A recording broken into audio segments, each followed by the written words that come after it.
আসসালামু আলাইকুম রহমতুল্লাহ। আমি আবু সুফিয়ান আল মাদানী আখলাকে সাহাবা ফেজে সরাসরি লাইভে হাজির হয়েছি। সম্মানিত দর্শক, সম্মানিত ওলামায়ে কেরাম, আখলাকে সাহাবার সমস্ত ওলামায়ে কেরামদেরকে আজকে নোয়াখালীর একটা ঐতিহ্যবাহী, এটা শুধু নোয়াখালীর বলবো না, এটা ভারত বাংলাদেশ মিলে সবচাইতে প্রাচীনতম এবং ঐতিহ্যবাহী একটি মসজিদ, যেটাকে নোয়াখালীর বজরা শাহী জামে মসজিদ বলে। সেই বজরা শাহী জামে মসজিদের সামনে দাঁড়িয়ে আজকে আপনাদের সামনে কথা বলতেছি। আমার বাড়ি নোয়াখালীতে, আমি নোয়াখালীরই সন্তান, নোয়াখালী আমার জন্ম। কিন্তু দুঃখের বিষয় হইল এই ঐতিহাসিক স্থাপনাটা 41 বছর বয়সে এসে আজকে প্রথম দেখলাম। আলহামদুলিল্লাহ, আজকে এখানে এই সলাতুল ইশার নামাজ আদায় করি এবং আমার আখলাকে সাহাবার যে সমস্ত সদস্যরা রয়েছেন, সম্মানিত ওলামায়ে কেরামগণ রয়েছেন, আপনাদের উদ্দেশ্যে আসলে লাইভটা করা। নোয়াখালীর এই মসজিদটা ইংরেজি 1741 সনে এই মসজিদটা প্রতিষ্ঠা করেন দিল্লির, কি নাম হুজুর? জমিদার আমানুল্লাহ সাহেব। এই মসজিদের এরিয়া বর্তমানে প্রায় 3.5 একর জায়গা নিয়ে আছে। এই মসজিদ অনেক বিশাল বড় এরিয়া, মসজিদের চতুর্দিকে অনেক স্থাপনা আছে। আমরা এখন যেখানে দাঁড়িয়ে আছি এটা হচ্ছে মূল মসজিদ, যেটা মোগল সম্রাটের আমলে করা। এই মসজিদে যিনি ইমামতের দায়িত্বে আছেন, মুয়াজ্জিনের দায়িত্বে আছেন, হুজুরের কি নাম? আব্দুল জাহের, মাওলানা আব্দুল জাহের। তো হুজুর এই মসজিদ সম্পর্কে যেটা হুজুর আমাদের থেকে অনেক বেশি জানেন, হুজুর আপনাদের সামনে মসজিদ সম্পর্কে কিছু কথা বলবেন। হযরত একটু বলেন। আসসালামু আলাইকুম রাহমাতুল্লাহি ওয়া বারাকাতুহু। এই মসজিদ অনেক দূর দূরান্ত থেকে এই মসজিদটা দেখার জন্য মানুষ আসেন। এই মসজিদের অনেকগুলা গুণাগুণ আছে, যে কোনো মানুষ যে কোনো নিয়ত করে মসজিদে আসেন, আল্লাহ ওনাদের নিয়তে সাফল্য করেন।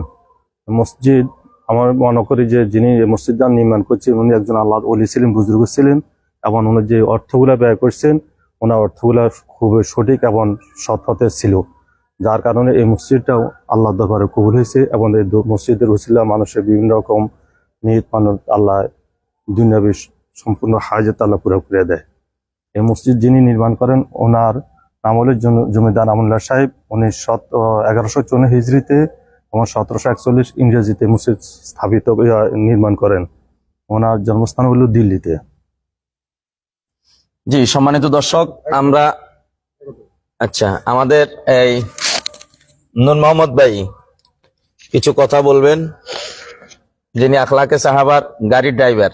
আলহামদুলিল্লাহ ভাই, আমরা নোয়াখালীতে শুধু অর্থের দিক দিয়ে আর বড় লোক দিক দিয়ে বড় না, আমরা মসজিদ দিকে ইনশাল্লাহ বড়। আপনাদের সবাই দাওয়াত রইল, আমাদের এই মসজিদে আসি দেখে যাবেন। আখলাকের সাহাবার পক্ষ থেকে আমরা সবাইকে দাওয়াত দিচ্ছি, আমাদের এই মসজিদটা আপনারা সবাই দেখে যাবেন, সবার থেকে ভালো লাগবে ইনশাআল্লাহ। শুধু আমরা অর্থের দিক দিয়ে বড় না, আমরা মসজিদ দিকে আমরা ইনশাল্লাহ উগে নেব ইনশাআল্লাহ। আমরা এখন মসজিদের ভিতরের অংশটা আপনাদেরকে দেখাবো। এটা হচ্ছে বজরা শাহী জামে মসজিদের, যেটা 1741 সনে করা। এটা উপরে অনেক বিশাল সবুজ গম্বুজ আছে।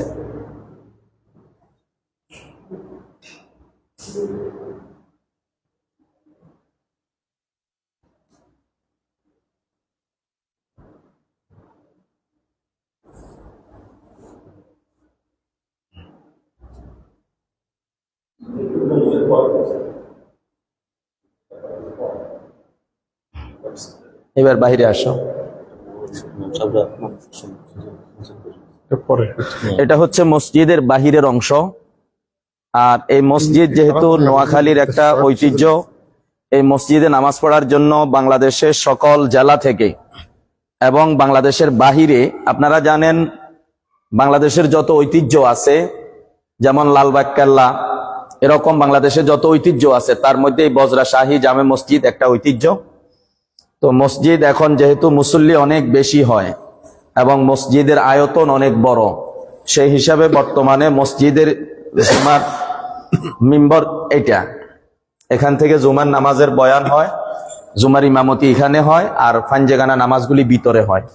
তো এখানে মসজিদের এই দিক অনেক বড় করে করা, আবার মসজিদের ওই দিকে আছে, আবার ওইদিকে খোলা মাঠ আছে। জুমার দিন এখানে হাজার হাজার মানুষ আসে।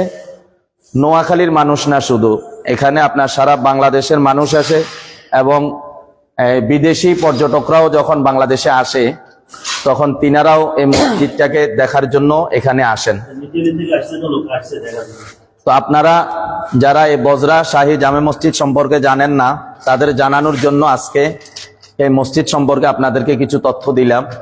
তাহলে এই মসজিদ অনেক বছর আগের পুরানা মসজিদ, এটা ঐতিহ্যবাহী একটা মসজিদ।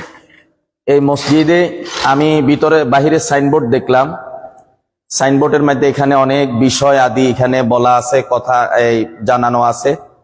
তো এই মসজিদের ইতিহাস অনেক পুরানা ইতিহাস।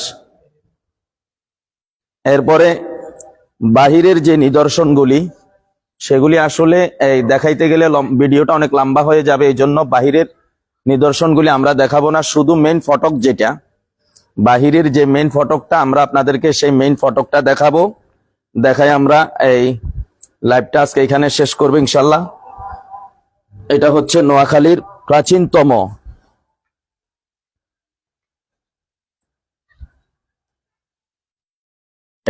নোয়াখালীর প্রাচীনতম ঐতিহাসিক বজরা শাহী জামে মসজিদ। এই মসজিদটা অনেক পুরানা এবং অনেক ঐতিহ্যবাহী। তো আজকে আলহামদুলিল্লাহ নিজের কাছে বাস্তবে খুব ভালো লাগছে এই মসজিদের এরিয়াতে এসে মসজিদ দেখে। অথচ এই মসজিদটা আমার বাড়ি থেকে সর্বোচ্চ 8 কিলোমিটার বা 9 কিলোমিটার দূরত্ব হবে এই মসজিদটা। আর বর্তমানে এই মসজিদটা বাংলাদেশ সরকারের অধীনস্থ হিসাবে চলতেছে। এটা কারো ব্যক্তি বা কোনো সম্প্রদায়ের কাছে না, এটা সরাসরি বাংলাদেশ সরকার এটাকে নিয়ন্ত্রণ করেন। অর্থাৎ এটা এত গুরুত্বপূর্ণ একটা স্থাপনা যেটা সরাসরি সরকারের মাধ্যমে নিয়ন্ত্রিত হচ্ছে। যখন সরকারের যেই উপজেলা নির্বাহী কর্মকর্তা থাকেন তখন তিনি এখানের সভাপতি হিসাবে দায়িত্ব পালন করেন।